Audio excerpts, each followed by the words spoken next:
kembali lagi bersama saya. Kita akan membahas inflasi dan nilai tukar.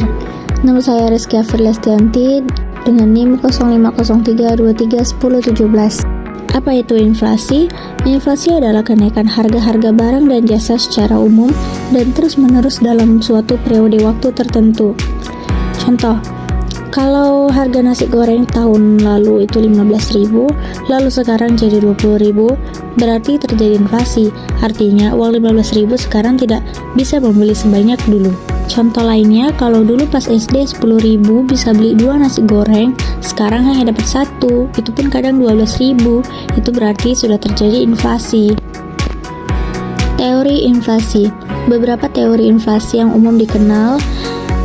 Demand yang umum dikenal. Yang pertama tuh inflasi tarikan permintaan atau demand pull inflation.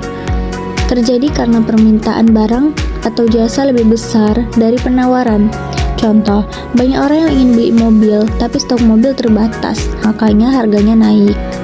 Yang kedua ada inflasi dorongan biaya atau cost push inflation.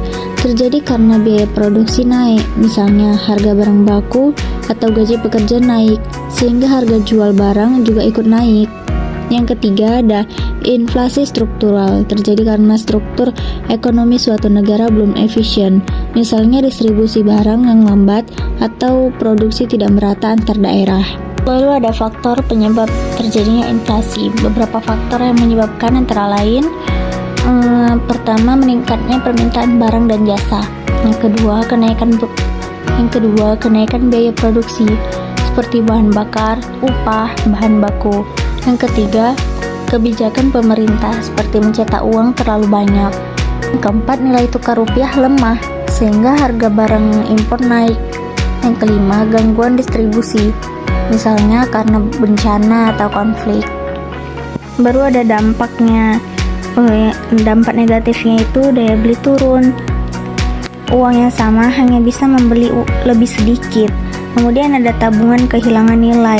Uang yang disimpan nilainya turun. Lalu ada kesenjangan ekonomi bisa meningkat.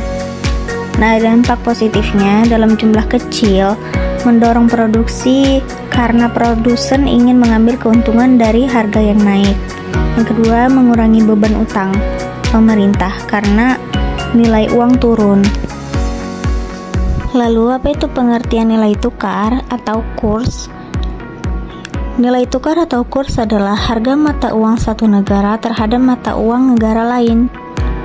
Contoh dari nilai tukar atau exchange rate, kalau 1 USD sama dengan 15.000 rupiah, berarti untuk mendapatkan 1 dolar Amerika Serikat, kamu perlu menukar 15.000 rupiah.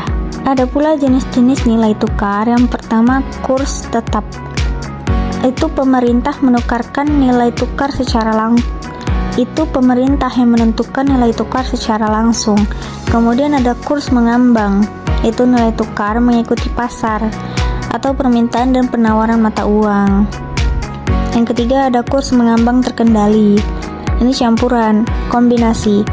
Pasar menentukan tetapi pemerintah bisa ikut campur. Ada pula faktor yang mempengaruhi nilai tukar, yaitu permintaan dan penawaran mata uang asing. Terus tingkat inflasi, yakni negara dengan inflasi tinggi cenderung punya mata uang yang lemah. Ada pula suku bunga. Suku bunga tinggi bisa menarik investor asing sebagai nilai tukar menguat. Lalu ada stabilitas ekonomi dan politik. Di semua yang saya baca terdapat kesimpulan, yaitu inflasi adalah kenaikan harga barang secara umum, sedangkan nilai tukar adalah perbandingan mata uang antar negara.